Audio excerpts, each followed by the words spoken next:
자, 선생님들, 교육과정 2015 개정 교육과정 보겠습니다. 저희가 1, 2월에서는 다루지 않았던 부분이에요. 왜냐하면 그 부분이 중요하지 않아서가 아니라 너무나 중요한데 전체 교육 방법, 과정, 평가 여기를 아우르지 않고서는 거기 볼 수가 없어요. 그래서 그때는 넘겼고요. 첫 강으로 오픈합니다. 그래서 1, 2월만 들으셨던 선생님들 여기는 들으실 수 있을 것 같고요. 네, 좋습니다. 우리나라의 교육과정 2015 개정 교육과정 갑니다. 그 중에 그 전에 페이지 177쪽 한번 찾아볼까요? 네, 177쪽. 네, 여기 빠르게 이 부분 보고 2015로 푹 가도록 하겠습니다. 자, 일단 우리나라의 국가 교육 과정입니다. 그러니까 보세요. 교육 과정에 층위가 있죠. 국가 수준의 교육 과정. 그리고 지역 수준 교육 과정. 그거를 우리가 다른 말로 하면 시도교육청 수준이라고 얘기해요. 시도교육청, 지역. 그쵸? 그리고 학교 수준 교육과정. 그쵸? 선생님들 그거를 잘 보셔야 돼요. 그 부분이 2015에서도 중요한데 2022안에서도 굉장히 중요합니다. 그리고 우리가 2월 모의고사에서 다뤘죠. 2월 말 모의고사에서 그 부분이 나왔고 근데 제가 그냥 낸 것이 아니라 2015, 2022 안에서도 중요할 뿐만 아니라 초등에서 작년에 다루어졌기 때문에 거기를 본 겁니다. 아주 중요한 흐름입니다. 자, 그런데 국가 수준의 교육과정은 전체 교육과정의 큰 뭐가 된다? 계획서가 되고 그것 자체가 우리에게 맵, 지도의 역할을 해주기 때문에 상당히 중요한 기틀이 됩니다. 그래서 그 국가 수준의 교육과정을 만드는 데에 많은 전문가들과 인력과 시간과 에너지를 다 투입을 해서 만드는 것이죠. 그러니까 보통 어때요? 상당히 질적으로 우수합니다. 네, 정말 고품질을 우리가 지향을 하죠. 그렇지만 또 한편 어떤 부분이 있냐면 약간 정치적인 느낌이 없지 않아 있어요. 그것을 기틀을 잡을 때에 그 정치적인 색깔이 상당히 묻어나고요. 그것보다 더 강하게는 뭐가 영향을 주느냐? 뭐가 영향을 줄까요? 사회적인 흐름입니다. 시대상 사회적인 흐름이 어떠한 인재를 요구하느냐에 따라서 국가에서는 그거에 맞춰서 거기에 걸맞는 인재들을 혹은 그러한 사회 상황을 해결할 수 있는 사람들을 양성하기 위한 교육체제를 만들게 되는 것이죠.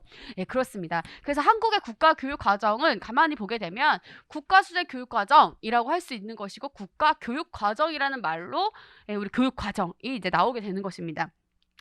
법에 의거해서 가게 되고 교육부 장관이 그 교육과정을 정한다라고 얘기하고 있습니다. 그래서 보게 되면 2022 개정 교육과정에서도 유은혜 교육부 장관이 딱 나와요.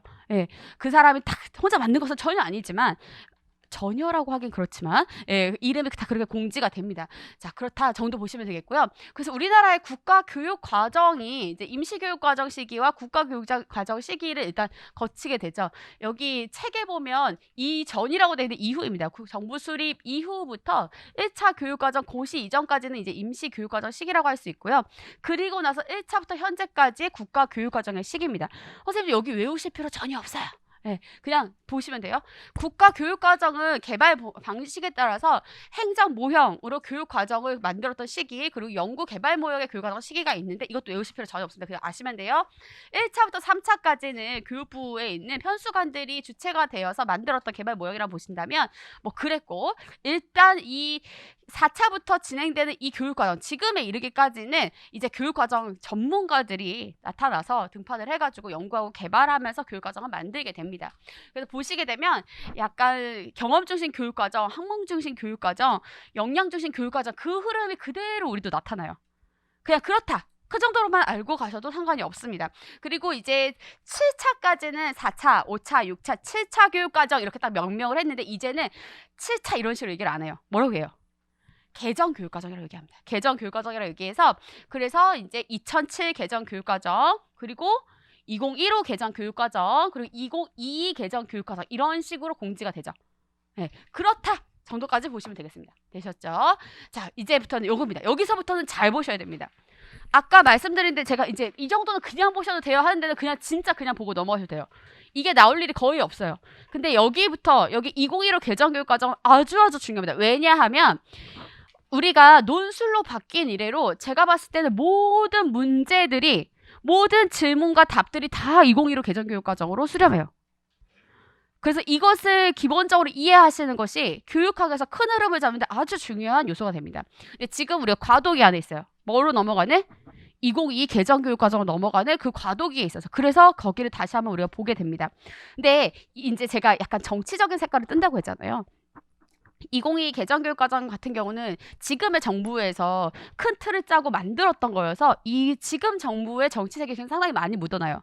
근데 말하자면 우리가 소위 말하는 정권의 교체가 이루어졌기 때문에 그리고 이제 인수위원장을 맡고 있는 안철수 위원장 같은 경우에는 전 후보는 아예 기존에 있었던 교육 과정과의 상반되는 것을 교육 공약으로 내세웠어요. 그래서 지금 어떤 흐름으로 갈지를 좀 지켜봐야지 되는 면은 있습니다. 그리고 아직 확정된 고시가 아니기 때문에 2022 같은 경우도 바뀔 여지가 있기는 하지만 아주 큰 흐름에서는 그거를 완전 뒤흔들기가 쉽지가 않기 때문에 어쨌든 그 흐름을 오늘 이제 잡아보도록 하겠습니다. 자, 그래서 일단 2015부터 보도록 할게요. 2015 같은 경우는 지금의 교육과정이죠. 그리고 향후 한 1, 2년 정도를 이 과도기를 거칠 때까지 계속 그 중심축을 가지고 있는 거기 때문에 반드시 잘 알고 넘어가셔야 됩니다. 2015 개정 교육과정 보겠습니다. 자, 기본적으로 184쪽입니다, 선생님들. 개정했던 배경을 보면 기존의 2007 그 넘어오면서 어때요? 학년군 제도하고 집중 이수제라는 것들이 나타나게 됩니다. 근데 그것을 이제 그대로만 하려다 보니까 어느 정도 한계가 생겨서 이걸 좀 유연하게 적용하자라는 얘기가 나오게 됩니다. 학년군 제도와 이 집중 이수제에 따라서 특정 과목이 단위학교에서 지나치게 적은 시수나 학기에 집중 편성되는 문제가 발생했다. 그래서 요거를 우리가 유연화해서 쓰자. 그러니까 딱 고정적으로 쓰지 말고 유연하게 쓰자는 건데 여기서 이제 보실 건 뭐냐면 이거 유연하게 쓰겠다. 요걸 보시는 게 아니라 요게 어떤 의미인지 정도만 보고 가시면 됩니다. 자, 학년군이라고 하는 것은 2개나 3개 학년을 하나 덩어리로 묶은 거예요. 예, 그래서 초등학교는 어때요? 2년 단위로 학년군을 하게 되는 것이고 또 중학교, 고등학교는 전 학년이 하나의 학년군이 됩니다. 그래서 사실상은 뭐냐면 중등에서는 그렇게까지 의미 있게 보실 필요는 없어요. 초등에서는 1, 2, 3, 4, 5, 6 이게 학년군이 된다는 것이고 여기는 좀 보시면 좋은데요. 집중 이수제입니다. 집중 이수제. 이게 183쪽에 나와 있는 부분 체크하시면 됩니다. 자, 단위 학교는 교과에 배당된 수업 시수를 특정 학기나 특정 학년 단위로 집중 편성할 수 있도록 한다. 자, 무슨 말이냐면은 우리가 기존의 교육 과정들은 본래 딱 정해진 대로 가는 거예요. 원래 규칙이 아주 엄격하게 적용이 됐다고 보시면 제가 우리 1, 2월에서도 계속 강조했던 게 뭐예요? 전체 흐름이 어디로 간다? 지읒지읒으로 간다. 지읒지읒이 뭐냐면 자율성과 전문성입니다. 그쵸? 그 안에 이제 그 전문성을 주는 이유로 자율성을 주는 이유로 뭘 얘기했어요? 또 다른 지읒이 있었죠? 주체성. 교사와 학생의 주체성을 굉장히 중시하고 있는 흐름이 있어서 그들이 주체성을 가지고 움직일 수 있다라고 보기 때문에 자율성을 줍니다. 그러니까 자율성을 주게 되는 것이 교사 급으로 내려오고 또 학교 학생 급으로 내려오게 되는데 큰 틀에서 보게 되면 어떻다고 얘기를 드렸냐면 여기 잠깐 볼게요. 국가가 있죠. 국가 수준의 교육과정. 그리고 지역이라고 얘기하는 뭐가 있다? 시도교육청의 교육과정이 있다. 맞죠? 자, 그리고 뭐가 있다? 학교 수준의 교육과정이 있습니다. 보통 이제 이 세 주체를 얘기하는데 여기서 기존에 압도적으로 중요했던 데는 어디예요? 어디예요? 예, 국가예요. 국가 수준 교육과정이 압도적으로 중요했어요. 이거는 거의 불문율 같은 거야. 근데 이제 최근으로 오면서 자율성을 주죠. 교사의 전문성을 인정해줍니다. 교사로 구성되어 있는 학교 집단에 대한 중요도가 엄청 높아지게 되는 거예요. 자율성과 주체성, 전문성, 그 카테고리 안에서. 자, 그리고 학교 안에 봅시다. 우리가 이 학교라는 집단이 아주 중요한 특징적인 집단이죠. 이 학교 안에 어떠한 구성원들이 있나요? 크게 위계가 있죠. 이제 위가 지금 상위예요. 권력층. 사실 학교는 끄트머리야. 끄트머리. 그리고 근데 이 학교 이 끄트머리 안에도 뭐 누가 있어요? 맨 위에는 교장이 있죠. 그리고 교감.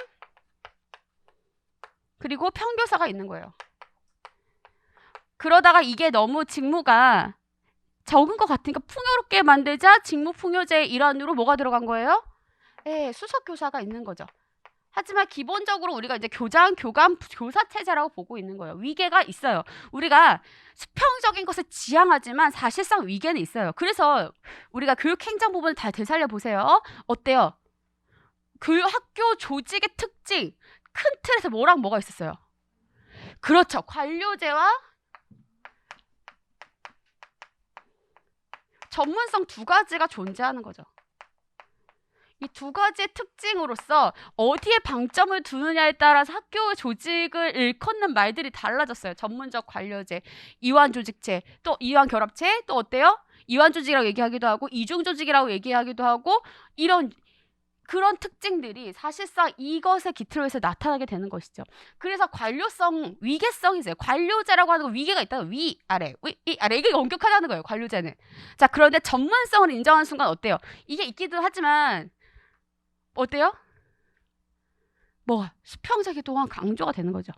네, 수평적이 강조돼요. 그래서 이렇게 위아래가 있지만 우리가 수평적인 것들이 더 강조된다고 보고 있지만 여전히 수직적인 게 있었단 말이에요. 그런데 국가만 압도적으로 중요하고 교장만 압도적으로 중요하던 데에서 어디로 온 거예요?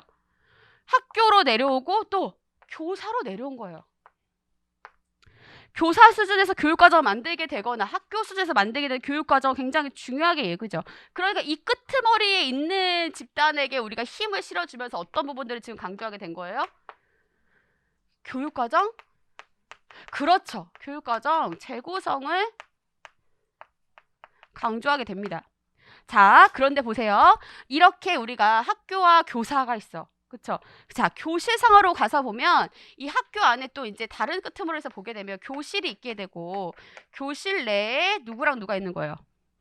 예, 교사와 학생이 있는 거예요. 엄청난 위계죠. 그러면 여기 안에서의 학생은 뭐예요? 끄트머리 중에 끄트머리 중에 끄트머리 중에 끄트머리야. 그쵸? 자, 그런데 지금의 흐름 안에서 어떤 게 생긴 거예요? 지읒과 지읒의 흐름이 생긴 거예요. 뭐예요? 주체성. 그리고 자율성의 흐름이 생겼어요. 맞죠? 그래서 이것을 학생에게 부여하면은 뭐예요? 학생 참여형 교육과정이라든지 방법이라든지 그렇지 평가까지 학생에게 감히 평가의 권한을 줬어요. 그게 뭐예요? 자기평가, 동료평가. 학생 참여형 교육 방법 뭐예요? 토의 토론, 협력학습, 협력적 프로젝트 등등. 학생 참여형 교육과정, 애들의 교육과정을 개발하는데 참여시켜요. 또 어떻게 돼요? 의사결정, 참여 의사결정 하죠. 자, 이거 우리 다 어디서 배운 거예요? 예, 행정과 과정과 방법과 평가를 다 가로질러서 이게 지금 다 속하는 얘기예요. 또 심지어 교육은 누가 시켜? 교사가 시켜. 너는 하는 대로 따라와. 근데 지금은 자기주도 학습. 예, 교사주도 아니야. 자기주도 학습. 어때요? 흐름의 변화가 읽히세요, 선생님들? 맞죠? 자, 학생으로 가면 이렇게 갑니다. 교사로 갔더니 교사에게 뭐를? 교사는 주체적이고 자율성을 갖춘 어떤 존재가 되는 거예요? 전문적인 존재가 되는 거예요. 전문성. 대박 사건. 지읒이 어떻게 하는지 알겠죠? 그래서 우리가 이제 2022 개정 교육과정에서도 보면 스튜던트 에이전시라는 말이 나옵니다. 에이전시. 각 주체가 된다는 거예요. 학생에게 주체성을 부여하고 교사에게도 티처 에이전시. 전문성을 부여해. 주체성을 부여해. 전문적이기 때문에. 예, 자율적이기 때문에 전문적이라고 보는 거, 전문성을 갖췄다고 보기 때문에 자율성을 주는 거예요. 그러니까 교육과정 재구성의 주체가 될 수 있는 것이고 교사가 주체가 되는 학교 중심 교육과정을 지금 강조하는 것이고 그것이 자율성과 전문성을 기반으로 주는 것입니다. 그렇죠? 자, 그리고 자율성을 주면 뭘 받아? 자, 그렇죠. 잘 잡으셨어요. 세상에 공짜는 없어요, 선생님들. 공짜 좋아하지 마세요. 다 뭐가 있어. 공짜가 어디 있어요? 제로섬인데 누가 가지면 누구 못 갖는 건데 이유가 있어요. 예. 그러니까 뭐 그냥 얻는 것을 기대하지 마세요. 그냥 노력해서 얻는 게 정당하고 그것이 안정적인 겁니다. 근데 자율성을 줬어. 대신 뭘 받는 거예요? 그래서 자율성 주고 책무성 받는 거예요. 그래서 계속 확인하고 체크하는 시스템이 들어가게 되는 것이죠. 자, 그래서 교사의 전문성을 주고 하기 때문에 교사가 교육과정을 개발하는 주체로 들어가게 되죠. 교육과정 재구성. 그렇죠? 예. 그리고 이 교사가 정말 교육과정을 개발하는데 계속 참여하도록 합니다. 이따 2022 개정 교육과정의 개발 과정을 쳐서 보면 교사들의 그 참여 인력의 몇십 프로 이상 하겠다라는 얘기가 나오게 됩니다. 그만큼 이렇게 되지 않으면 교사를 여기에 참여시키지 않으면 뭐가 되기 때문에 교사가 배제되면 뭐가 돼요? 기존의 국가 중심 교육과정은 이래서 실패했다는 얘기 나오죠. 뭐 실패했다고 하긴 그렇지만 교사 배제 교육과정. 이걸 그 티처 프루프라고 얘기합니다. 워터 프루프 아시죠? 교사를 배제했어. 교육과정의 주체인 교사를 배제했기 때문에 이 교육과정을 실제로 운영하는 교사가 그것을 그대로 하지 않게 되는 거예요. 그러면 국가수준 교육과정은 그냥 허상에 지나치게 되는 것이죠. 그러므로 국가수준 교육과정의 실효성을 높이고 그렇게 고퀄리티로 개발되는 것이 잘 되도록 하려면 어떻게 해야 돼? 교사를 참여시켜야 돼. 그래서 지금은 주체성과 자율성 안에 각각을 보니까 우리 이 사람들이 다 어떻게 하고자 하는 거예요? 참여. 뭐로서? 주체로서. 제가 아까 선생님들이 주인공이라고 얘기했죠. 이제 교육에서의 주인공을 적어도 표면상으로는 누구로 잡는 거예요? 학생과 교사로 잡고 있다는 거예요. 선생님들 이게 지금 교육 과정, 교육 방법, 평가, 행정의 굉장히 큰 흐름입니다. 굉장히 큰 흐름이에요. 그래서 결국 지도성 안에서도 교장 1인의 지도성이 아니라 이 교사를 바로 세우게 되는 어떤 지도성? 교사들을 지도자로 세우는 슈퍼리더십, 초량 리더십 을 강조하거나 또 한 교사들과 엠빵에서 지도성을 나눠갔자 분산적 리더십, 분산적 지도성을 강조하거나 거기다가 도덕성까지 더해가자 도덕적 리더십을 강조하거나 이런 흐름으로 가는 거예요. 그러니까 1인이 끌고 가는 카리스마적 리더십의 시대가 아니라는 것이죠. 그 왜? 교사들이 주체가 됐기 때문에. 자, 그래서 이제 어떤 선생님들이 헷갈리시면 아니 교사를 강조한다더니 왜 학생을 강조해요? 그리고 여기서 교사를 무시하는 거잖아요. 여기서 교사를 강조한다는 것은 이 위계 안에서의 교사를 얘기하는 거예요. 근데 그 교실 상으로 갔을 때는 항상 교사가 주도가 됐었는데 이 위계 안에서 누굴 또 강조하겠다? 학생이 되겠다. 그래서 학생이 교육 과정을 같이 개발하고 같이 그 방법을 설정하고 같이 평가의 주체로 들어가는 그러한 흐름. 또 교사도 이 교육 과정이 틀은 있을지언정 실제로 바꾸고 운영하고 조직하는 주체, 실행의 주체 이런 흐름들이 계속해서 스나이더의 관점에서 나오게 되는 것이고 올해 교육 과정 문제에서도 그러한 흐름들이 계속 나오게 되는 거예요. 교육 과정 재구성. 대흐름이 있어요. 그 대흐름을 일단 잡아가시면 그리고 여기에 붙여가시면 상당히 선생님들이 교육학에 쉽게 접근을 하실 수가 있습니다. 되셨죠? 좋아요. 잘 잡으셨어요. 그런데 이제 이렇게 하다 보니까 무슨 말이냐면 과거의 국가 수준의 교육 과정으로 가다 보면 여기는 정해진 정답이 있어. 그쵸? 자, 근데 자율성을 주면 어때요? 이제 각계정습입니다. 각각 노는 거예요. 그래서 이렇게 학교에게 교사에게 운용할 수 있는 운영의 묘를 많이 실어주는 거예요. 자유권은 여기까지는 네 맘대로 해도 돼. 여기까지 할 수 있게 해줄게. 네 맘대로 한번 해봐. 다 줄 수는 없어. 왜냐면 그럼 국가 교육 과정이 붕괴될 거니까. 일부를 줍니다. 그러면서 이게 좀 이렇게 유연하게 할 수 있게 합니다. 그럴 때 우리가 쓰게 되는 표현들이 있죠. 어때요? 유연한 교육과정 운영 혹은 그렇지 탄력적 이런 말들이 사실상 이 지읒지읒 안에서 사실 나오는 얘기인 거예요. 딱 정해지지 않은 채로 해도 되겠다. 여기까지 네 맘대로 해봐라. 큰 틀 안에서만 벗어나지 말아라. 이렇게 권역을 쳐주게 되는 거예요. 이해되세요? 네, 그래서 이 집중 있으면 마찬가지. 네가 가르쳐야 될 거 있어. 교과 군별로 이것도 교과별로 몇 시간 이렇게 정해놓으면 어때요? 더 정해져 있죠. 더 엄격하죠. 교과별로 수학은 몇 시간, 뭐 예를 들어 뭐 사회는 몇 시간, 뭐는 몇 시간, 뭐 이렇게 딱 정해져 있으면 너무 엄격한데 이거 교과 군으로 묶어준 거예요. 이 과목에 있는 일반 사회하고 지리하고 뭐 이런 식으로 군으로 묶고 이것들은 1학년 때 다 더 가르쳐도 되고 아니면 그 1학기에 더 집중적으로 가르쳐도 되고 이런 식으로 몰빵해서 가르쳐도 괜찮아. 약간 이 정도 네 맘대로 해봐도 돼 라고 해줬다는 거예요. 해줄 수 있게 그게 바로 유연한 교육과정 운영, 탄력적인 운영을 할 수 있게 해줬고, 여기도 지나치게 이렇게 편성하게 했더니 안 되기 때문에 학령, 군과 집중 일시를 섞어서 할 수 있게 했다. 예, 중등의 특히 중요한 부분은 여기라고 보시면 되겠습니다. 그렇죠? 예. 그리고 여러 가지 강론들이 서로 겹쳐서 그런 것들을 잘 이해할 수 있도록 만들었다. 뭐 이 정도 현장의 소통을 강조했다. 그래서 여기서도 현장 교원을 40%로 했다고 얘기를 하는 것이죠. 그래서 이 정도 느낌을 보고 가시면 됩니다. 이러한 그런 흐름 안에서 교육 과정을 바꾸기로 했어요. 그래서 2015로 넘어왔어요. 이런 얘기예요. 자, 그러면서 이제 뭐를 목표로 하느냐? 2015 개정 교육 과정의 목표는 뭐다? 창의, 융합형, 인재, 양성입니다. 자, 그래서 창의, 융합형, 인재가 뭔데? 인문학적인 상상력과 과학기술 창조력을 갖추고 바른 인성을 겸비해서 새로운 지식을 창조하며 다양한 지식을 융합해서 새로운 가치를 창조할 수 있는 사람. 외워보세요. 외울 필요 없어요.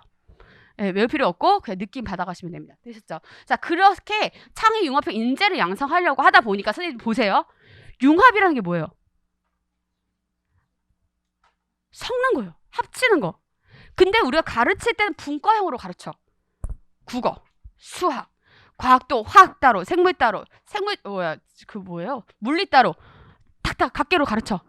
그쵸? 사회도 다 따로 가르쳐. 그러면 우리가 생각이 어떨 거라 이렇게 생각하는 거냐면 생각도 고지 그대로밖에 못한다 이 생각을 하는 거예요. 섞을 수가 없어. 그러니까 우리 어떻게 할까? 과목을 좀 합쳐볼까?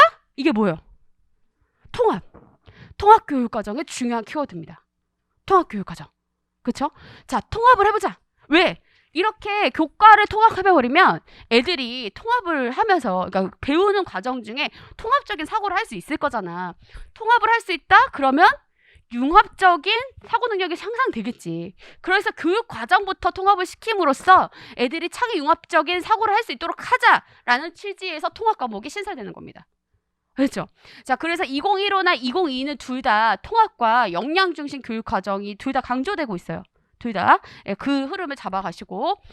그래서 이렇게 얘기가 나오는 겁니다. 창의 융합형 인재 육성을 하려고 통합사회나 통합과학의 과목이 신설됐다. 그리고 모두 필수로 한다. 자, 선생님들, 통합사회, 통합 과목은 다 간탈로 하면 어디예요? 간 아니에요. 탈 아니에요. 다를 맞췄네요. 네, 다간탈 중에 하나씩 다 틀렸네요. 네. 자, 다간탈 지금 누구 얘기하는 거예요? 드레이크. 네, 드레이크의 관점에서는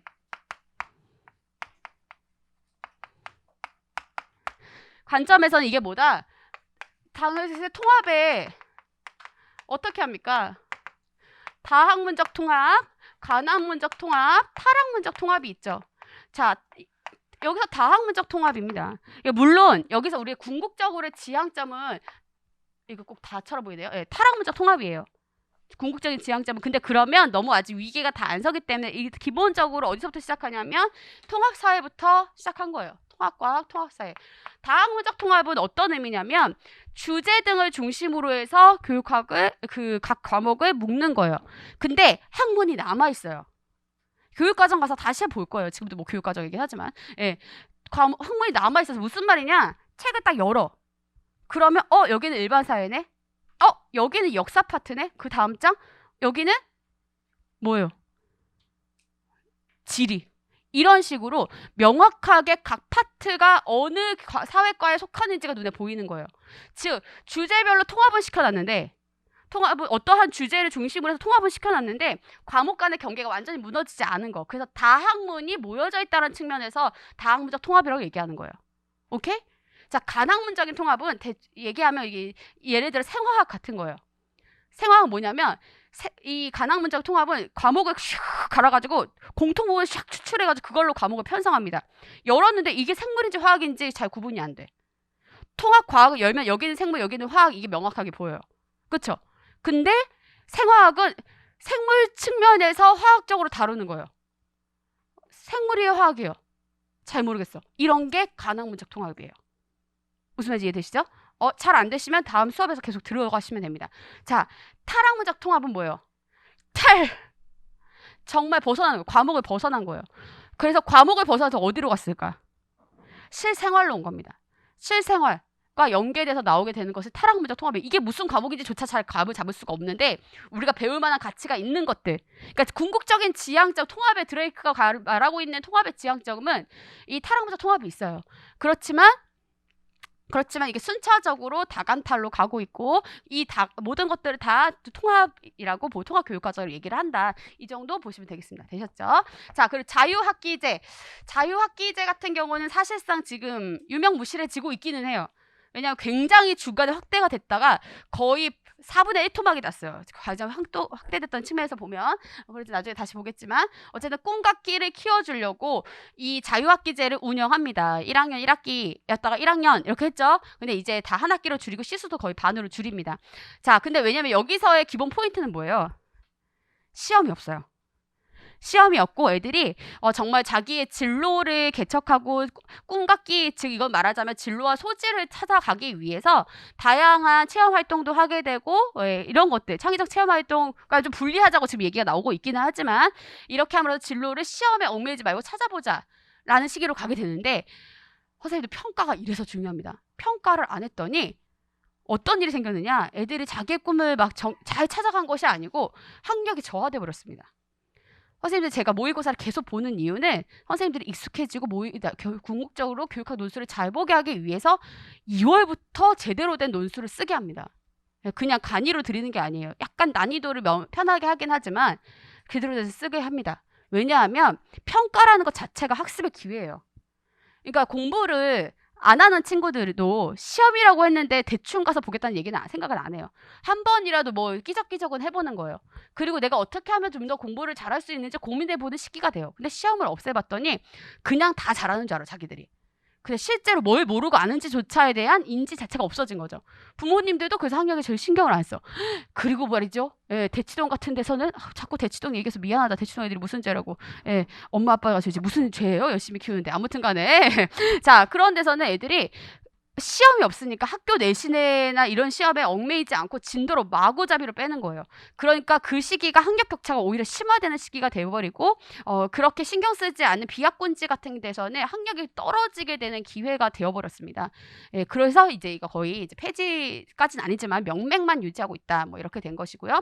소프트웨어를 강화합니다. 지금으로 가게 되면 이제 4차 산업혁명 시대의 다양한 정보 기술들을 강조하고 있는 지금 2022에는 그런 부분이 있고요.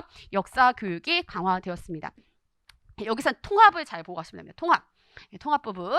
자, 그래서 이제 기본 방향 안에서 추구하는 인간상이 있습니다. 창의융합형 인재가 되게 하고자 자창교도라고 하는 자주적인 사람, 창의적인 사람, 교양 있는 사람, 더불어 사는 사람을 우리가 인간상으로 잡아갑니다. 이거 4가지의 인간성을 갖춰야 궁극적으로 창의융합형의 인자가 될 수 있다라고 보는 관점이에요. 그리고 그러기 위해서는 자기관리 역량, 지식정보 처리 역량, 창의적 사고의 심미적 감성, 그리고 의사소통 공동체 역량이 중요하다고 얘기를 하는 거죠. 이게 뭔 소리예요? 자, 이 자주적인 사람은 전인적인 성장, 긍정적인 자아 전체성, 자존감, 자신감 이런 키워드들을 중시하는 거죠. 자주적인 사람이 되게 하기 위해서는 기본적으로 우리가 어떤 능력을 아이들에게 갖춰줘야 될까요? 자기주도 학습 능력. 그렇죠? 그리고 자기 스스로에 대한 자기 성찰 같은 것을 강조하는 게 되게 중요해질 겁니다. 결국 이것이 뭐로? 진로와 삶으로 지금 우리가 2022에서 되게 강조하고 있는 진로, 고교학점제 이런 부분으로 연결되게 되는 그 발판이 되는 것이죠. 자, 그리고 창의적인 거, 창의융합형 인재니까 창의성을 강조합니다. 창의성 키워드죠. 창의성, 새롭고 독창적인 아이디어로 이어지게 되는 그런 능력과 교양이라고 하면 문화에 대한 감수성, 공감적 이해 능력, 그래서 감성지능 같은 거 우리가 중시해서 봐야 되는 이제 심리의 키워드 중에 하나가 되는 것이고요.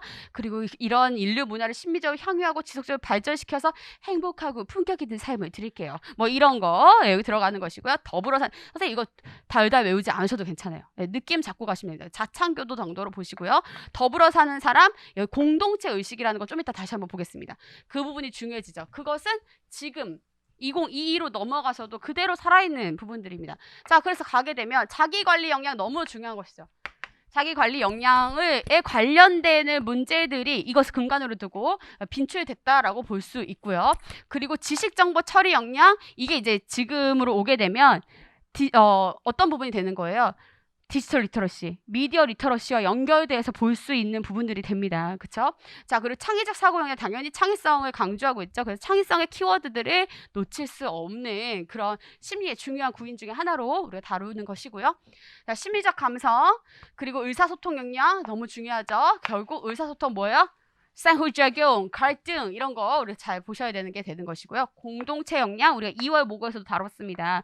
예, 그리고 이를 높여주기 위해서 우리가 협력적인 문제 해결 능력, 그쵸? 그리고 토의 토론, 협동학습들 같이 잡고 가는 겁니다. 자, 보다 구체적으로 한번 가보겠습니다. 그래서 이 안에서 보게 되면 이 교육 과정의 중점 첫 번째는 인문, 사회, 과학 기술의 기초 소양을 우리가 강조하겠다라고 가는 것이죠. 그래서 새로운 지식과 가치를 창출해낼 수 있도록 가기 위해서 우리가 이제 문이과 구분이 없이 공통 과목을 들어가게 됩니다. 이런 공통 과목을 넣게 되는 것이고, 예, 통합사회, 통합과학 측면에서의 통합이 들어가게 되는 것이죠. 자, 하나 두시고 이제 우리가 시험에 나올 수 있는 부분이랑 좀 연결해서 보게 된다면 우리가 이제 교육 과정에서 이런 말을 합니다. 교육 과정의 적정화. 어떤 말이에요? 줄인다는 얘기예요. 그러니까 지금까지 애들이 너무 공부를 많이 했다. 지금 미래 사회에서는 별로 쓸모없는 지식들을 너무 애를 써가면서 공부하게 시킨다. 그러다 보니까 애들이 지루하고 사실상 그렇게 배운 내용들이 의미가 없다. 그래서 교육 과정을 적정화하자. 다시 말하면 가르치는 양을 줄이겠다는 겁니다. 근데 무조건 줄이면 어떻게 될까요? 학력이 떨어지겠죠? 그러니까 무조건 줄일 수는 없어. 그래서 우리가 뭐를 중심으로 줄인다 이렇게 되는 거죠? 그렇죠. 핵심 개념입니다. 핵심 개념. 자, 지금 굉장히 통합적으로 내용들이 진행되다 보니까 1, 2월 공부가 조금 덜 되셨거나 아예 기초 이론은 안 되셔서 조금 어려우실 수는 있어요. 근데 너무 이렇게 괴로워하지 마시고 잘 따라 들으시기 바랍니다. 필기해 두셨다가 좀 찾아보시면 되고요. 핵심 개념은 어디서 오는 거예요? 얘가 어디서 오는 걸까? 얘가 근간이 지식의 구조에서 오는 거야. 누가 말한 거예요? 그렇지. 브루너 아시죠? 예, 브루너가 달려가가지고 발견학습 뭘 발견했어? 지식의 구조를 발견했어. 지식의 구조를 발견하는 겁니다. 걔가 어떻게? 점점 넓게, 점점 깊게 해서 나선의 교육과정으로 구조되도록 하는 지식의 구조. 이게 바로 핵심 개념입니다. 이게 뭐냐? 그래서 되게 비슷해요. 정의가 굉장히 비슷해요. 그러니까 보세요. 교육 과정이라는 것은 엄청나게 국가 교육 과정에 대해 큰 설계도예요. 어디서 듣도 보도 못한 뿌리 없는 애들을 가져오지 않습니다. 레퍼런스를 엄청 중요하게 생각해요. 어디서 이게 시작되느냐. 그래서 그간의 이론들을 그 옛날 얘기까지 우리가 보는 거예요. 어떤 철학적인 바탕들도 거기에 작용할 수 있게 되는 것이고, 그리고 또 하나 그런 과거의 것과 미래의 사회를 계속 조망하게 되는 것이죠. 왜냐하면 미래에 대응할 수 있는 전략, 미래의 문제들을 해결할 수 있는 능력을 갖춘 사람을 키우는 것이 국가차에서 아주 중요한 과제이기 때문에 결국은 그 레퍼런스를 미래와 과거에서 찾고 있다. 그래서 이론의 측면과 지금 미래 상황의 변화에서 찾고 있다라고 보시면 됩니다. 됐죠? 자, 그래서 핵심 개념 이것은 브루너의 지식의 구조에서 옵니다. 각 교과가 기반을 두고 있는 학문의 가장 기초적인 개념 원리. 선생님들 개념 원리 공부하셨어요? 정석은 보셨나요? 아니라고요? 정석을 안 보셨어요? 정석 요즘 안 써요? 아직 살아있죠, 그 책.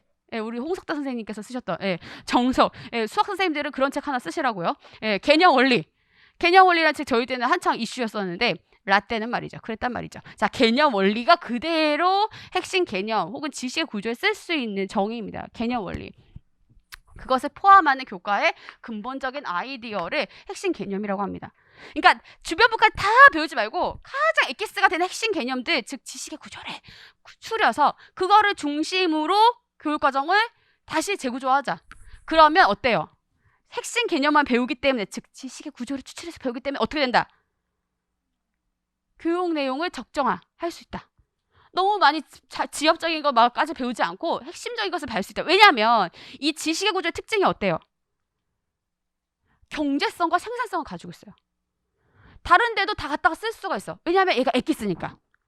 마치 홍삼 진액처럼 이거 물로 팔면 물로 이렇게 타게 되면 차가 되는 것이고, 그걸 이렇게 떠서 먹을 수도 있는 것이고, 그걸 더 흐리게 탈 수도 있고, 막 여기다 첨가해서 쓸 수도 있고, 되게 다양하게 쓸 수 있다는 말이죠.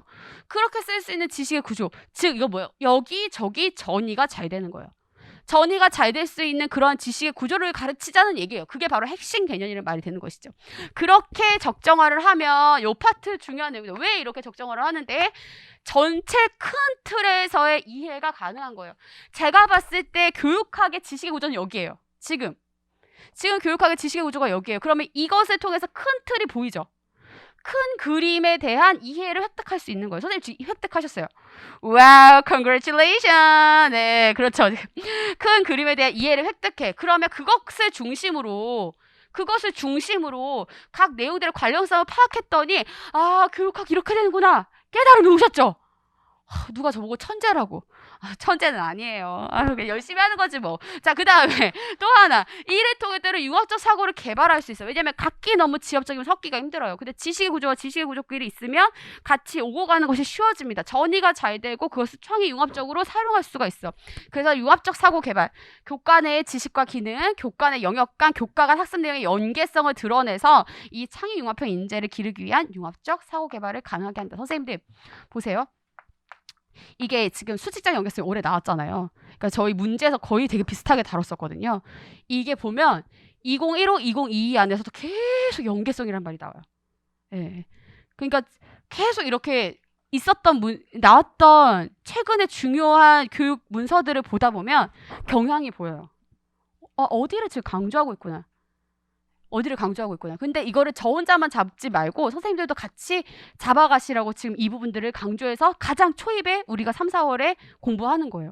그렇죠? 네. 자, 그리고 그러면 우리가 보세요. 학생들이 참여하고 활동형으로 우리가 지향을 하지만 그 중심에 핵심 개념을 두겠다는 거예요. 근데 그 핵심 개념은 교과에서 나오죠. 교과를 근간으로 하고 있어요. 우리가 통합으로도 가고 있고 실생활로도 가고 있지만 그 중심에 일단 아직은 우리가 교과를 가지고 있고 아직 향후 몇 년간은 그 교과의 중요성들이 있을 겁니다. 왜냐하면 교과 중심 교육 과정이 나중에 파이데이아 선언 항존주의로도 다시 나오고 여전히도 우리가 교과 안에서 벗어나지 않아서 선생님들이 각 교과의 교사들로 선발이 되잖아요. 그만큼 그 각 교과가 쌓아오고 있는 체계들과 유산이 있는 거예요. 그거를 전달해 주는 게 필요해. 맞죠? 그래서 우리가 그 안에서 그 모든 걸 그러나 다 가르칠 수도 없고 그렇게 하다 보니까 실제 상과는 동떨어져서 활용성이 떨어지기 때문에 우리가 지금 이것을 실생활 맥락 속에서 애들을 참여시켜 가면서 즉 가장 말단부에 있는 애를 주체로 끌어올림으로써 가고자 하는 흐름이 나타납니다. 어떻게 해요? 교과 특성에 맞는 다양한 학생 참여형 수업 활성화하자. 그렇죠? 자, 그래서 교과 특성을 가게 되니까 일단 교과 역량을 강조하면서 이것을 중심으로 잡고 갑니다. 그러면 이 총론에서 어떤 핵심 역량을 향해서 가겠어 이렇게 강조를 했잖아요. 그러면 그 각 교과 안에서는 이 각 핵심 역량이 어디를 향해서 갈 것인지 교과 역량을 규명하고 그래서 이 핵심 역량이 교과와 기반을 두고 있는 학문의 지식과 기능 습득과 활용을 위해서 갈 수 있도록 하는 거예요. 그러니까 모든 교과가 아까 6개의 핵심 역량을 다 할 수가 없으니까 그 안에서의 어떤 부분 혹은 그 중에서도 어떻게 이걸 교과 안에서 딱 착붙시켜 갈지를 착붙해서 갈지를 본다는 것이죠. 그게 바로 교과 역량이라고 볼 수 있고요. 그거를 어떻게 풀어내요? 그것을 강의식으로 풀어내지 말자고 얘기합니다. 강의식으로 풀어내지 말자. 그럼 어떻게 해? 학생이 주체로 서야 돼. 얘가 바로 다시 말하면 학생 참여형 수업이 되는 것이죠. 교과 역량 함양이 목표로 있지만 그것을 과거처럼 강의식으로 하거나 주입식으로 하지 말고 2월 모의고에서 그대로 나왔단 말이죠. 그렇게 하지 말고 학생이 교과 지식과 기능을 깊이 있게 탐구하고 경험할 수 있게 여기 일종의 이게 탐구학습이 되는 것이고 발견학습이 되는 것이죠. 그리고 경험할 수 있도록 학생 참여형으로 이루어지자. 그래서 학생 참여형 활동, 학생 활동 중심형 수업 이런 말들을 다 쓰게 됩니다. 자, 그러면 이제 교사는 뭘 해야 되느냐? 교사는 이렇게 가르치고자 하는 핵심 개념, 일반화된 지식을 잘 이해할 수 있도록 각각의 내용들을 잘 관련지어서 이해시키고 가르치도록 하고 강의를 할 때 그냥 쏘는 것이 아니라 걔네들 연결시켜가면 마치 우리 3, 4월 수업처럼 말하는 얘기죠. 그리고 학생이 핵심 개념 일반화된 지식들을 잘 이해하고 적용할 수 있도록 교과의 특성 플러스 학습자의 특성을 고려해서 교수학습을 해라라고 얘기합니다. 교수학습이 다시 말하면 왜요? 수업 방법이에요. 수업 방법. 그러니까 가르치는 교사의 입장에서는 교수가 되는 것이고, 그렇죠? 수업이라고도 하고 교수라고도 하고, 학생의 입장에서는 뭐 하는 거예요? 학습이라고 하는 거예요. 옛날에는 그냥 교육 방법이라고만 했어요. 근데 왜 요즘에 교수학습 방법이라고 얘기하느냐? 말단했던 얘가 중심으로 올라온 거예요. 가르치기만 하는 시간이 아니고 얘도 배우는 시간이다. 그래서 학생에 대한 고려가 엄청 이루어지고 있는 관점인 거예요. 자, 이게 이번에 나왔죠. 뭐예요? 딕앤캐리.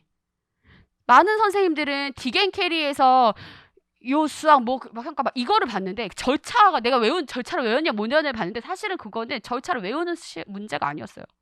제가 강조했던 것처럼 어떤 교수학습 전략을 쓸 것인가가 방점인 거예요. 교수학습 전략. 그래서 이렇게 교과와 학습자의 특성을 고려해서 어떠한 교수학습 전략을 쓰면 될까에 대해서 쓰면 됐다는 것이죠. 무슨 말인지 이해되세요? 그래서 이런 것들을 되게 중시하고 있다. 지금 안에서. 자, 그리고 학생 참여형 수업 방식. 야, 선생님들 다 잊어도 돼. 다 잊어도 돼? 절대 잊지 말아야 되는 교육학의 또 하나 읽기 쓰겠습니다. 뭐예요? 상호작용. 뭐라고요? Everybody, 상호작용 해보세요. 시작. 상호작용. 상호작용이 너무 중요합니다.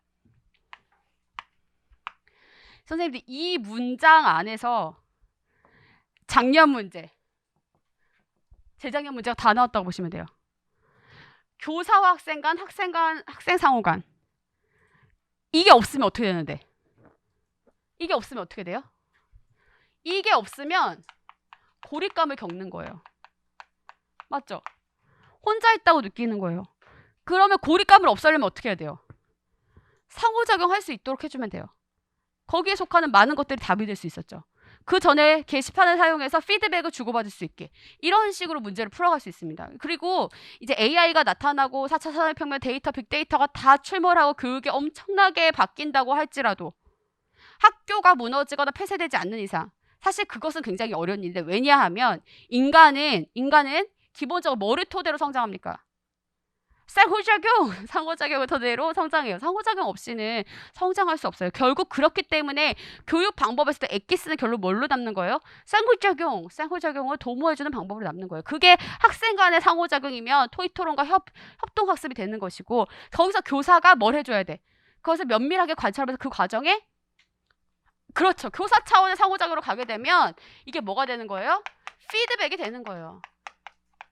너무 중요한 요소죠. 피드백이 없으면 그러면 평가도 교육 과정도 방법도 나발이고 뭐가 없는 거예요.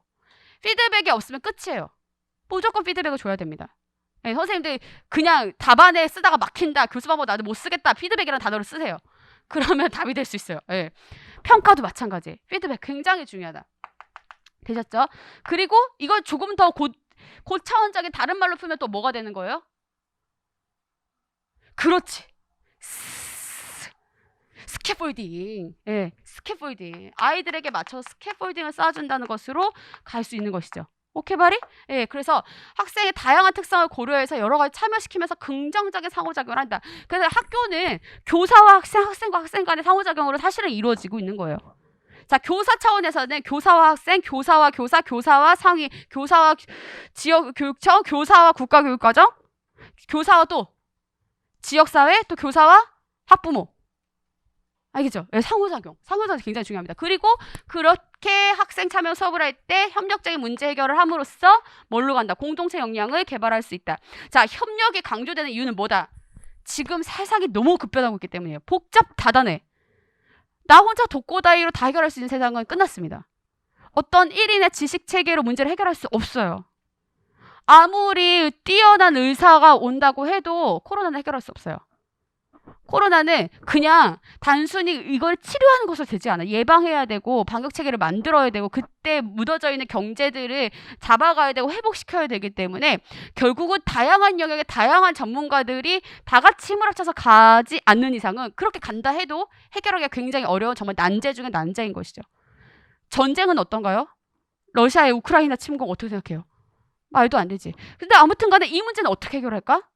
전쟁 안보 전문가가 혼자 나간다고 해결이 될까? 외교부에서 나온다고 해결이 될까? 너무나 복잡 다단한 문제. 세상에 우리가 마주하고 있는 모든 문제들은 복잡 다단해요. 심지어 인고도 마찬가지예요. 1차, 2차 각각 전공의 무슨 과목 굉장히 혼자서 하기 힘든 상황들이죠.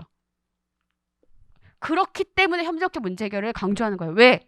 혼자서만 하도록 하나의 지식만 파도록 가르치면 세상에 마주하는 수많은 문제를 해결할 수 없기 때문에 협력적 문제 해결을 수업 상황에서 이미 가르치게 되는 겁니다.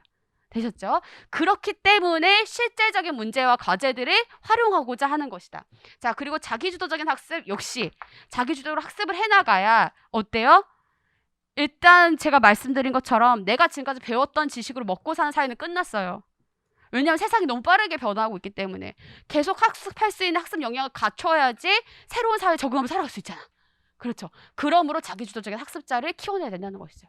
예, 그래서 이런 부분들이 그래서 강조되고 있다. 여기 있는 부분은 아주 중요한 핵입니다. 선생님들이 교육 방법의 문제들이 이 큰 틀에서 여기를 벗어나지 않고 나올 가능성이 굉장히 높고요. 그리고 문제 답안을 쓰라고 했을 때 되게 막히고 뭔가 단어가 떠오르지 않더라도 이 맥락하에서 문제를 쓴다고 하면 답이 될 가능성이 아주 높습니다. 예, 여기 보시면 되겠고요. 자, 그래서 이렇게 학습에서 우리가 뭐를 지금 중시하고 있는 거예요? 예, 과정을 중시하고 있어요.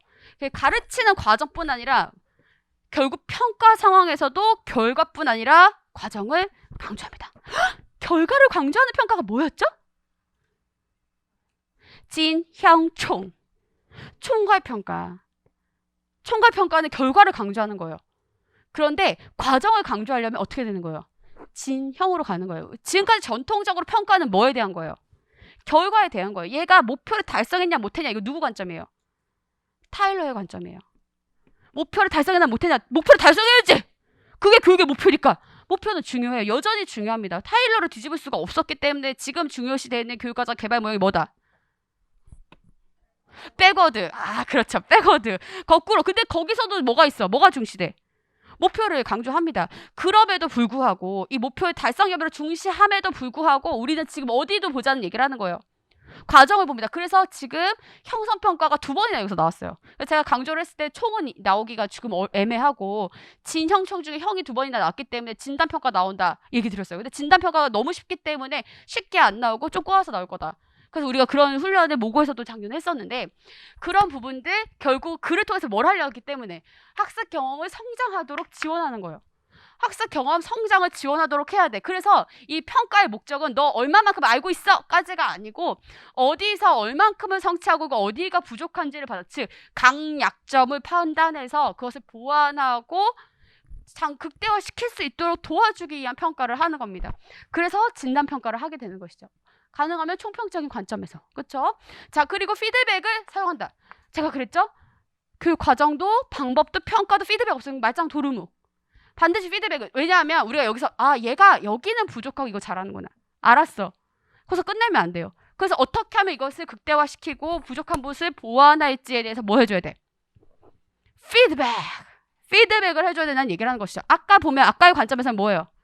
교사와 학생의 상호작용. 알겠죠? 예, 그 부분들이 강조됩니다. 그것이 공식적일 수도 있고 비공식적일 수도 있고 총괄 평가에서만 하는 게 아니고 학습 전 과정에 걸쳐서 보게 하면 그 피드백을 주면 어떻게 되는 거예요? 애도 나는 이렇게까지 하고 있구나. 여기가 부족하구나 하고 스스로를 관찰할 수 있게 되는 것이죠. 맞죠? 그러면 얘 자기주도 학습 능력도 향상되게 되고 궁극적으로 학생의 학습 경험 성장이 이루어질 수 있게 되는 겁니다. 오케이? 예. 그리고 형성평가의 장점. 학생 측면 애들의 학생 경험이 성장한다. 교사 측면 교수학습 활동의 개선이 이루어진다. 평가를 했더니 우리 반 애들이 기본적으로 다 1반 애들은 괜찮은데 2반 애들은 뭐 분수에 덧셈 뺄셈을 잘 못한다. 라든지 내가 가르친 내용의 요 파트를 잘 못하고 있는 것 같다 하면 이게 교사의 문제일 수도 있는 거예요. 그러니까 그 부분들을 보완해 줄 수도 있게 되는 것이고 어떤 반 친구들은 굉장히 인지 능력이 높아서 계속 고득점 하고 있는데 어떤 반 친구들은 계속 이 분위기 자체가 안 좋은 것인지 아니면 이 친구들이 4반에 있는 친구들인데 안 좋을 수 있어요. 그럼 얘네들의 속도를 좀 천천히 기초적인 부분을 중심으로 이렇게 나갈 수 있게 되는 것이죠. 그런 등등이 학습의 질 향상과 연결될 수 있다고 보는 겁니다. 수업 개선에 참고 자료가 되기 때문에. 됐죠? 자, 그리고 이것이 어떻게 된다? 교수 평기 일체화. 그게 뭐다? 일관성이다. 선생님들이 이제 처음 이 단어를 접하시면 교수 평기라는 단어가 낯설게 느껴질 수 있습니다. 교수 평기. 이게 사실은 줄임말이에요. 자, 뭐의 줄임말이냐? 교육 과정. 수업, 교육 방법에 대한 얘기죠. 수업, 평가, 기록이에요.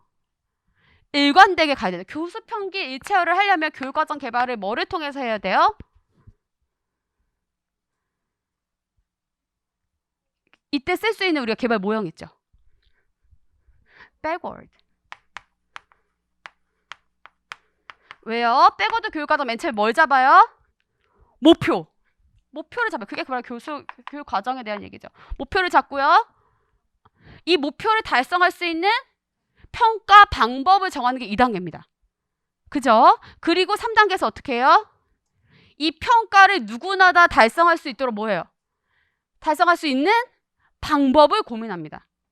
순서는 바뀌었지만 교육 목표를 먼저 잡고 그리고 가르치는 평가 방법을 잡고 이 평가에 누구나 달성해서 목표를 다 달성할 수 있도록 하는 수업 방법을 고민하고 그거에 따라서 기록해 준다는 거예요.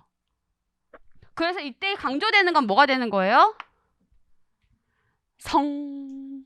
그렇지. 성취 기준이 중요해지는 겁니다. 우리가 나아가고자 하는 그 성취 기준 달리 말하면 뭐가 되는 거예요? 이퀄 교육 목표예요. 누구나 다 교육 목표를 달성할 수 있도록 하겠다. 성취 기준을 달성할 수 있게 하겠다. 라고 하는 것이 교육의 목표가 되는 것이고 그러한 평가 체제 안에서 우리가 결국 뭘 쓰게 되는 거예요? 이 성취 기준을 강조하게 되는 성취평가제를 강조합니다. 아직 성취평가제가 이 자체로 나오진 않았어요. 왜냐면 이건 사실 굉장히 정책적인 요소이기 때문에. 자, 그래서 이거는 사실상 성취평가제는 무슨 평가예요? 무슨 지향? 준거 지향 평가가 되는 거예요. 뭐가 준거야? 성취 기준. 왜 이렇게 삐뚤게 썼을까? 죄송합니다. 성취 기준 자체가 우리가 달성하고자 하는 준거가 되는 것이죠. 오케이? 그래서 결국 보니까 교육 과정과 이 평가가 일체화되어 있고 누구나가 이 평가를 달성할 수 있도록 하는 교수 방법들을 고민하게 하고 그거에 대해서 기록하기 때문에 이것이 일관성 있게 된다는 것이죠. 자, 그러면 성취 기준 얘기하는데 그게 무슨 말이냐? 우리가 각 교과를 통해서 배우고자 가르치고자 하는 지식 기능 태도의 총체를 이 학년 군별로 기대되는 대로 쓴 것을 얘기하는 것. 즉 다시 말하면 뭐다? 교육 목표가 된다는 얘기죠. 오케이, 교육 목표다. 그리고 이러한 수업들이 결국 학습 경험 성장으로 다시 이어지는 것. 결국은 교육의 목표는 학생의 학습 경험 성장에 있어요. 성장할 수 있도록 하는 것이고 이것을 위한 평가가 돼야 된다고 얘기를 하는 것입니다. 그렇죠? 형성이든 평가든 총괄이든 뭘 줘야 된다? 피드백을 주는 게 너무 중요하다. 볼 수 있겠죠? 오케이. 너무 재밌지 않아요? 너무 재밌지 않아요? 선생님들이 배우셨던 각 이론의 개념들이 의미 없었던 게 아니에요. 다 이러한 교육 과정의 근간이 되고 연결이 되고 있었던 내용이다. 이해하시면 되겠습니다. 자, 제가 쭉 연결해서 하고 싶은데 약간 선생님들 힘드실 것 같아서 잠깐 쉬었다가 이어가도록 하겠습니다.